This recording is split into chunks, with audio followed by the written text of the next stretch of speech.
Hello, Team 24 here, and we are back with some more Marvel Snap content. Now, if you've clicked on the video, I've got a great deck for you today. It's gonna be an Iron Ongoing. Now, we're calling it that because we've got Iron Lad, Iron Man, and it just makes sense. So, if you've watched any of my videos, you know how this is gonna go. I'm gonna show you some gameplay, walk you through my plays, explain why I made the decisions I did. Then we're going to talk about this deck a little bit, and I'm going to explain some of the win conditions and lines of play that will help you dominate with this deck. And then I'm going to talk about some potential card inclusions if you want to take it a little bit different way. But for now, let's get into some gameplay. Alright, we're getting right into some gameplay here with this Iron Ongoing deck.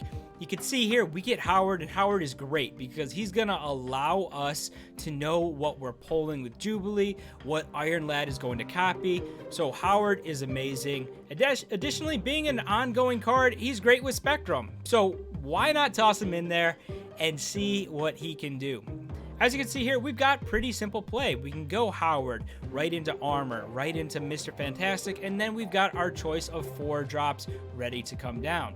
Now in this instance, Pent Mansion is a little bit frustrating, but we still want to get the power down, so we might as well toss Mr. Fantastic in there anyway. And then, like I said, turn 4 is going to be easy. We've got our option. Do we want to go Jubilee? Do we want to go Iron Lad? It really just depends on, what is going to be our next pull. Do we want to copy or do we want to pull it out for ourselves? So we're ready to go. As you can see, we're checking Howard and it's Omega Red. So now we've got a decision to make. Do we want to get that down, or do we potentially want to, cheapen some of our future plays here? We're thinking Zabu. Zabu kind of makes sense here. Ultimately, looking back on it, I kind of think this was a mistake, just because going into those last couple turns, unless we're going to play 2 4-drops on 6, then really we're kind of missing out on some power here. We could have at least gotten Omega Red down. We do have Spectrum in hand, or maybe we should have just copied Omega Red with Iron Lad, tossed that into the Pet Mansion, and then had Spectrum come down on 6, something like that. So I'm thinking potentially a little mistake here, but ultimately I don't think it is a huge deal. It didn't end up affecting the game too much. So ultimately, we don't care all that much. Now we see that Iron Man is up. So we decide to go, I believe we go Jubilee here. And honestly, again, this feels like a little bit of a mistake. We could easily just copy Iron Man with Iron Lad and get that +6 power as well. So again, it feels like a potential mistake. And even though we're making these plays that may not be as optimal as possible, you could still see the power that we're putting down, the damage that we're able to do. So turn 6 comes around and we have Spectrum. Obviously, we're going to go Spectrum. Now it's just a decision. Do we go into this center lane and go after Multiple Man, or do we just toss it into the Oscorp? Now we're behind in both. We're behind in Pet Mansion, but knowing those are going to be buffed, we aren't too worried about that. They end up Zolaing. Multiple Man goes flying over to those other locations, but Spectrum comes through, and ultimately we get a pretty close win that maybe wouldn't have been so close had we played a little bit better in that game. But in these next couple ones, it's not going to matter. The power output is just absolutely insane. Now again, we get lucky. We get Howard early. We decide to go to Mojo World because we have enough, I don't know how I want to put this. We have the cards to be able to fill that lane to compete there. A lot of the time with ongoing decks, it doesn't feel like you can actually get that many cards out. It feels like you're playing 1-on-1, 1-on-2, 1-on-3, and so on and so on. But because we run Jubilee, because we run Zabu, we have the potential to get even more power down. You can see here with Howard, we're still checking, so we can actually plan even further ahead. The Nexus showing up is actually great for us. If you're looking at our hand, it's already played itself. We get Ant-Man down.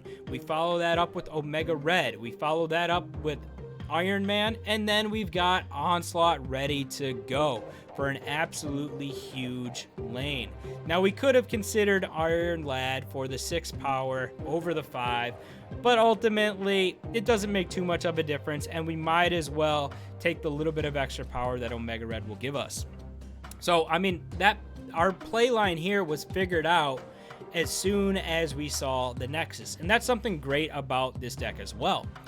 If there's a location like the Nexus, you can absolutely dominate it. But this also tells me that there's a ton of potential to add another card, which you will see here after these games, that makes a ton of sense with this deck in terms of the amount of power that we can put out there. Now, they come back with their own Iron Man, and we see it, and we're like, okay, that's fine. You know, we're ahead. We have Onslaught ready to go. We're just waiting to see what they're going to do. And they come through with pretty much the exact same play, which it is the exact same play, but because we're able to get more power down in the form of Ant-Man, Omega Red, Onslaught's doubling Ant-Man as well, we really get a fairly easy win. Additionally, Magic helped us out there. They would have won Limbo, or not Limbo, but that far left location, but turning it into Limbo gave us that victory. Now, as you can see here, my luck was pretty good. I filmed pretty much all of these games within like a 30-minute span, and I must have had Howard at least 65-75% of the time, so getting him down on 1 definitely helps. Now, Mojo World appears again, and we know that we could go after it, but we can also continue to stack some power into the miniaturized lab that won't be able to be played on 3, 4, and 5. So if we get ahead there, we can kind of focus on the other locations and then go from there. And that's what we decide to do. We get Goose down, making it really tough for a 6-drop, well, making it impossible for a 6-drop, 5-drop, or 4-drop to come down on that lane. So that's going to give us a really nice shot at winning that. Additionally, if you're looking at our hand, again, it pretty much plays itself.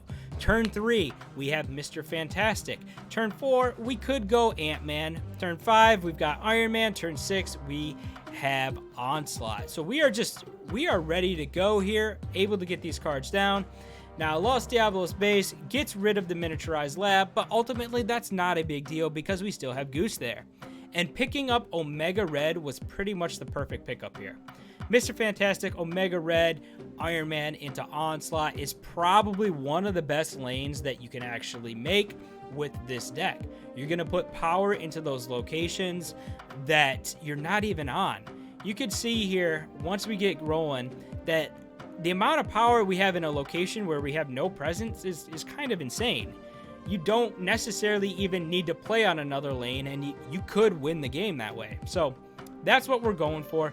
We got Mr. Fantastic down. We've got Omega Red down. Iron Man down. So obviously Onslaught is coming through. Now they pulled the Infinite, which on its face looks pretty scary. We're down 14 in that lane, but it doesn't matter when you combo Iron Man with Onslaught. Honestly, it's just a little unfair how strong that combination is. Now they end up playing Apocalypse in that far right lane, but as you can see here, Onslaught comes through and we win by 10. We win by 28 and we tie. Absolutely insane. All right, so you've seen some gameplay. Now let's talk about this deck a little bit. Obviously, it's an ongoing deck, but we wanted to fit Iron Lad in here. We figured there were some really good ongoing effects that Iron Lad could copy, so we're trying to make the most of that. Anytime you use Iron Lad, Howard just makes a ton of sense, so we felt like we had to slip him in as well. And being ongoing, he just makes a ton of sense. But because Howard is in the deck, Jubilee also makes a bunch of sense as well. So we tossed her in there. This is what we came up with, and I have been pleasantly surprised. This deck has been great. It feels like an ongoing deck with extra potential to get some of these cards out that you maybe otherwise wouldn't be able to.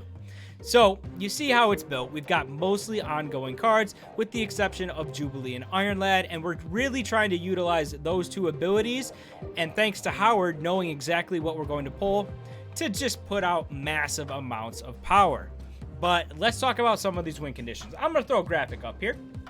Now, you have a few different ways to win, at least the way I see it, right? You've got a Goose lane, and because we're running Zabu, we can fit Iron Lad, Jubilee, Omega Red, all underneath that Goose lane. So it could be really tough for our opponent to keep up with us there. Additionally, we've got Spectrum. So you've got a Spectrum finisher with most of our cards being ongoing. That could be absolutely huge. And then we've got Onslaught as a finisher option as well. I love playing Onslaught on top of a Mr. Fantastic Omega Red Iron Man lane. You could win lanes without having any cards there. As you saw in the very last game, we competed with an Onslaught without having a single card in that lane. So it just shows you some of the power that this deck can put out. Now, there are definitely some other cards that you could look to include in this list. So first up, we've got Luke Cage. I think this just makes a ton of sense. There are lots of high evolutionaries around, albeit not as many as there were. And of course, those tough locations Luke Cage is going to help with. Now, the next one is going to be Cosmo. Again, another ongoing card. And yes, I know I skipped Warpath, but let's go in order of, cost here. So Cosmo, to stop some of these on-reveal shenanigans, and with Legion running around, if you saw the last video, that could be frustrating. Cosmo himself makes a ton of sense then. Now we can get to Warpath, and because we're running Zabu, Warpath also makes a ton of sense. Being able to fit under that Zabu lane, we've got some protection from armor, and Warpath is just a ton of power. Now I personally don't play Warpath a whole lot, but he fits really nicely in this deck. And then we get to the 5s and the 6s here. I love Professor X, so being an ongoing card, being a lover of Professor X, he just makes sense as well. It's ongoing, you can buff him up. If you get him on, on a decent lane where you've got Omega Red down and you can get ahead and you could buff that lane up, it could be a really nice lane. I just felt it was maybe a little bit too risky. We weren't guaranteed to hit Howard in every game, so if we pull Jubilee and Professor X into a lane that is already contested, we might not win that lane, which is why I didn't include him, but he does make sense. And then we've got Orca. Orca seems like a really nice inclusion because it can kind of stand on its own. Additionally, if you're winning a lane with, say, Mr. Fantastic, Iron Man, Omega Red, something like that, where you've got power going to these other locations, then playing Orca in one would be a really nice way to secure it. So that makes a ton of sense as well. And then as you can see, the last card that makes a ton of sense, and unfortunately I do not have, hence the frowny sad face here, is going to be the Living Tribunal. If you're going to go with the Living Tribunal, I would probably recommend tossing Magic in there as well. That would help you get things like Iron Man Onslaught out there to put that power at all those locations. So I think if you wanted to do Tribunal, he would actually fit really nicely. You could pull him early, you could extend the game, you could get a bunch of power out there. You might be able to win locations just going Ant-Man, Iron Man, Omega Red, Tribunal. So I definitely think there's a ton of merit for Living Tribunal in this list as well. But I'd love to know what you guys think. I've had a ton of fun playing this list, and it actually seems really, really strong. So I'd recommend, if you've got these cards, giving it a shot and letting me know what you think. If you've hung around till now, thank you. I do appreciate you watching the video. Now would be a great time to subscribe, to like, to turn the notifications on, all that good stuff to make sure that you don't miss a single video. But until the next one, have some fun.